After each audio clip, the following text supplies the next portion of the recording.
ಸ್ನೇಹಿತರೆ ನಮಸ್ಕಾರ. ಈಗ ಭಾರತದಲ್ಲಿ ದೊಡ್ಡ ಚರ್ಚೆ ಆಗ್ತಕ್ಕಂಥದ್ದು ಯಾವುದು ಅಂದರೆ ದ್ವೇಷ ಭಾಷಣಗಳ ಬಗ್ಗೆ.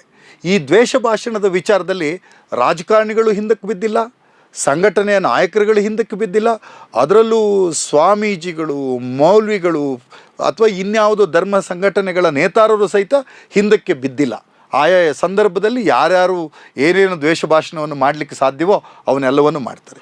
ಇನ್ನು ಧಾರ್ಮಿಕ ಸಂಘಟನೆಗಳ ಮುಖಂಡರುಗಳಂತೂ ಅವರಿಗೆ ಭಾರತದ ಸಂವಿಧಾನದ ಬಗ್ಗೆ ಗೌರವ ಇಲ್ಲ, ಭಾರತದಲ್ಲಿರ್ತಕ್ಕಂಥ ಅಪರಾಧ ಕಾನೂನುಗಳ ಬಗ್ಗೆ ಗೌರವ ಇಲ್ಲದ ರೀತಿಯಲ್ಲಿ ಸಾರ್ವಜನಿಕವಾಗಿ ತಲೆಯನ್ನು ಕಡಿಯುತ್ತೇವೆ ಎನ್ನುವುದರಿಂದ ಹಿಡಿದು ಬಾಂಬ್ ಸ್ಫೋಟಿಸುತ್ತೇವೆ ಎನ್ನುವವರೆಗಿಂದ ಹಿಡಿದು ನಾವು ದೇಶ ಬಿಟ್ಟು ಜನರನ್ನು ಓಡಿಸುತ್ತೇವೆ ಎನ್ನುವುದರಿಂದ ಹಿಡಿದು ಊರಿನಲ್ಲಿ ಕಂಡು ಕೇಳರಿದ ಗಲಭೆಗಳನ್ನು ಸೃಷ್ಟಿ ಮಾಡುತ್ತೇವೆ ಎನ್ನುವುದರಿಂದ ಹಿಡಿದು ಎಲ್ಲ ರೀತಿಯ ಮಾತುಗಳನ್ನು ಸಹಿತ ಎಲ್ಲ ಧಾರ್ಮಿಕ ಮುಖಂಡರುಗಳು ಹೇಳೋದನ್ನು ನಾವು ಕೇಳಿದ್ದೇವೆ.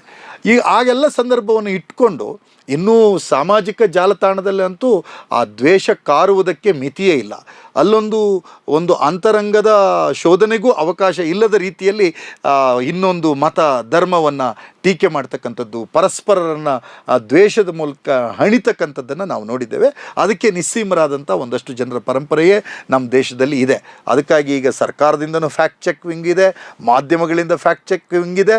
ಆದರೆ ಆ ಫ್ಯಾಕ್ಟ್ ಚೆಕ್ಕನ್ನು ಮಾಡುವುದರ ಒಳಗೆ ಆ ಸಾಮಾಜಿಕ ಜಾಲತಾಣಗಳ ಮೂಲಕ ಹಬ್ಬಿಸ್ತಕ್ಕಂಥ ಸುಳ್ಳುಗಳಿದೆಯಲ್ಲ, ಅದು ಊರುಗಳನ್ನು ಬೆಂಕಿ ಹತ್ತಿಸಿ ಮತ್ತು ದೇಶದ ಮನಸ್ಸುಗಳನ್ನು ಒಡೆಯೋದಕ್ಕೆ ಕಾರಣ ಆಗಿದೆ. ಈ ಎಲ್ಲವನ್ನು ಇಟ್ಟುಕೊಂಡು ಸುಪ್ರೀಂ ಕೋರ್ಟಿನ ಒಂದು ವಿಸ್ತೃತವಾದ ಪೀಠ ದ್ವೇಷ ಭಾಷಣದ ಬಗ್ಗೆ ಸರ್ಕಾರಗಳು ಸೀರಿಯಸ್ ಆಗಬೇಕು, ದ್ವೇಷ ಭಾಷಣಗಳನ್ನು ನಿಯಂತ್ರಿಸಬೇಕು ಅನ್ನುವ ಆದೇಶಗಳನ್ನು ಸಹಿತ ಇಲ್ಲಿ ಕೊಟ್ಟಿದೆ. ಆದರೆ ಇವೆಲ್ಲವೂ ಇರೋ ಹೊತ್ತಿನಲ್ಲಿಯೇ ಭಾರಿ ವಿಶೇಷ ಆಗಿದ್ದೇನು ಅಂತಂದರೆ, ಭಾರತದ ನ್ಯಾಯಾಂಗ ವ್ಯವಸ್ಥೆ ಇವತ್ತಿಗೂ ಸಹಿತ ಅದು ತನ್ನ ಸಾಮಾಜಿಕ ನ್ಯಾಯದ ತಳಹದಿಯನ್ನು, ಅದು ತನ್ನ ಸಾಂವಿಧಾನಿಕ ನಿಲುವುಗಳನ್ನು, ತನ್ನ ಜಾತ್ಯತೀತಕವಾದಂಥ ನಿಲುವುಗಳನ್ನು, ಎಲ್ಲದಕ್ಕಿಂತ ಹೆಚ್ಚಾಗಿ ಸಂವಿಧಾನದ ಮೂಲ ಆಶಯಗಳನ್ನು ಮತ್ತು ಸಂವಿಧಾನದ ಯಾವ ತತ್ವಗಳನ್ನು ಬದಲಾಯಿಸಲಿಕ್ಕೆ ಸಾಧ್ಯವಿಲ್ಲ ಎನ್ನುವ ತೀರ್ಪು ಇದೆಯೋ ಆ ತೀರ್ಪಿಗೆ ಅನುಗುಣವಾಗಿ ಭಾರತದ ಸುಪ್ರೀಂ ಕೋರ್ಟ್ ನಡ್ಕೊಂಡಿರ್ತಕ್ಕಂಥದ್ದನ್ನು ನಾವು ಹಲವಾರು ಸಂದರ್ಭದಲ್ಲಿ ನೋಡಿದ್ದೇವೆ. ಆದರೆ ಇತ್ತೀಚೆಗೆ ನಾವು ಕೆಲವು ಸಂದರ್ಭದಲ್ಲಿ ಮಾಜಿ ನ್ಯಾಯಾಧೀಶರುಗಳು ಹಲವಾರು ಅವರ ಧಾರ್ಮಿಕ ಸಂಘಟನೆಗಳಿಗೆ ಹೋಗೋದು, ಅಲ್ಲಿ ಭಾಷಣ ಮಾಡೋದನ್ನು ಎಲ್ಲ ನಾವು ನೋಡಿದ್ವಿ. ತೀರಾ ಇತ್ತೀಚೆಗೆ ಉತ್ತರ ಪ್ರದೇಶದಲ್ಲಿ ಅಲ್ಲಿಯ ನ್ಯಾಯಾಧೀಶರು ಅವರು ಒಂದು ಧಾರ್ಮಿಕ ಸಂಘಟನೆಯ ಮತ್ತು ವಿಶೇಷವಾಗಿ ಬರೀ ಧಾರ್ಮಿಕ ಸಂಘಟನೆ ಅಲ್ಲ, ಅದೊಂದು ರಾಜಕೀಯ ಸಂಘಟನೆ. ಇಲ್ಲಿ ತುಂಬ ಸ್ಪಷ್ಟವಾಗಿ ನಾವು ಅದನ್ನು ಹೇಳಬೇಕಾಗತ್ತೆ. RSS, ವಿಶ್ವ ಹಿಂದೂ ಪರಿಷತ್ ಅಥವಾ ಅದರ ಪರಿವಾರ ಸಂಘಟನೆಗಳನ್ನು ನಾವು ಧಾರ್ಮಿಕ ಸಂಘಟನೆಗಳು ಅಂತ ಉಲ್ಲೇಖಿಸುವುದೇ ತಪ್ಪಾಗತ್ತೆ. ಅದು ರಾಜಕೀಯ ಸಂಘಟನೆ.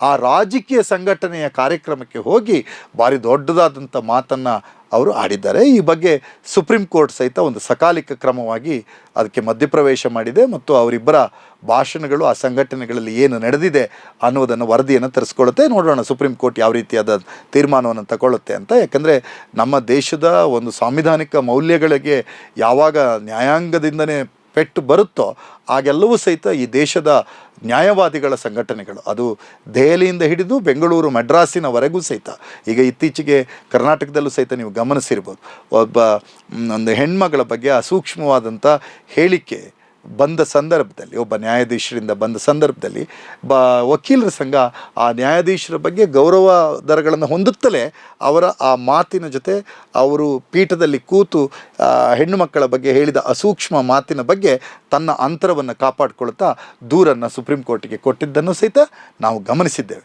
ಇದೇ ನೆಲೆಯಲ್ಲಿ ನಾವು ಈ ಸಂದರ್ಭದಲ್ಲಿ ಹೇಳ್ತೇವೆ, ಅವರಿಬ್ಬರು ನ್ಯಾಯಾಧೀಶರು ಸಹಿತ ಸಾಂವಿಧಾನಿಕ ಮೌಲ್ಯಗಳು ಅವರ ಅರ್ಥವಾಗದೇ ಇದ್ದರೆ ಅವರು ಆ ಪೀಠದಲ್ಲಿ ಕೂರ್ತಕ್ಕಂಥದ್ದು ಒಂದು ಸಾಂವಿಧಾನಿಕ ಮೌಲ್ಯಗಳಿಗೆ ಮಾಡ್ತಕ್ಕಂಥ ಅಪಚಾರವಾಗ್ತದೆ.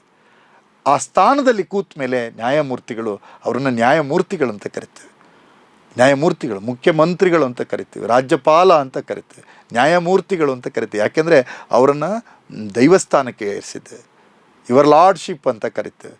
ನಾವು ಯಾಕೆ ಹೇಳ್ತೇವೆ ಅಂದರೆ ಅವರನ್ನೆಲ್ಲರನ್ನೂ ದೈವತ್ವಕ್ಕೆ ಏರಿಸಿರ್ತಕ್ಕಂಥದ್ದು ನಮ್ಮ ಭಾರತದ ನ್ಯಾಯಾಂಗ ವ್ಯವಸ್ಥೆಯ ಸಂಸ್ಕೃತಿ ಅಥವಾ ವಿಶ್ವದ ನ್ಯಾಯಾಂಗ ವ್ಯವಸ್ಥೆಯ ಸಂಸ್ಕೃತಿ.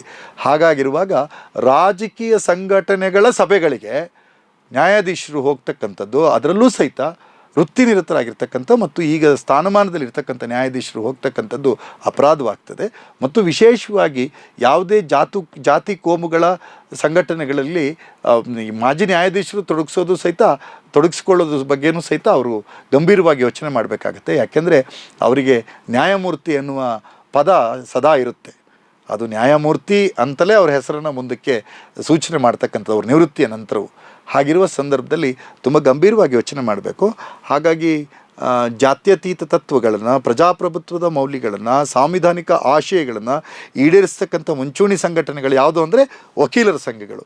ಹಾಗಾಗಿ ಒಂದು ತಾಲೂಕು ಮಟ್ಟದ ವಕೀಲರ ಸಂಘದಿಂದ ಹಿಡಿದು ರಾಷ್ಟ್ರ ಮಟ್ಟದ ವಕೀಲರವರೆಗೆ ಮತ್ತು ವಕೀಲರುಗಳ ಪ್ರಾತಿನಿಧಿಕ ಸಂಸ್ಥೆಯಾದಂಥ ಬಾರ್ ಕೌನ್ಸಿಲ್ಸ್ ಏನಿದೆ, ಸ್ಟೇಟ್ ಬಾರ್ ಕೌನ್ಸಿಲ್ ಮತ್ತು ನ್ಯಾಷನಲ್ ಬಾರ್ ಕೌನ್ಸಿಲ್ಸ್ಗಳು ಏನಿದೆ, ಅವೆಲ್ಲವೂ ಸಹಿತ ಈ ಬಗ್ಗೆ ಗಂಭೀರವಾದಂಥ ಗಮನವನ್ನು ಕೊಡಬೇಕು.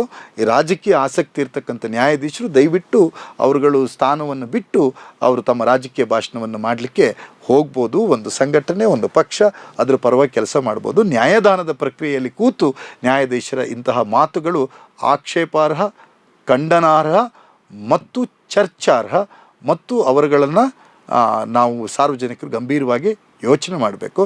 ಒಬ್ಬ ಜಡ್ಜ್ ಪ್ರಿಜುಡಿಸ್ ಆದರೆ ಮೋಸ್ಟ್ಲಿ ಇಡೀ ನ್ಯಾಯಾಂಗ ವ್ಯವಸ್ಥೆಗೆ ಭಾರಿ ದೊಡ್ಡ ಅಪಚಾರ ಆಗ್ತದೆ ಅನ್ನುವಂಥ ಕನ್ಸರ್ನನ್ನು ನಾವೆಲ್ಲರೂ ಸಹಿತ ಹೊಂದಬೇಕಾಗ್ತದೆ. ಧನ್ಯವಾದಗಳು.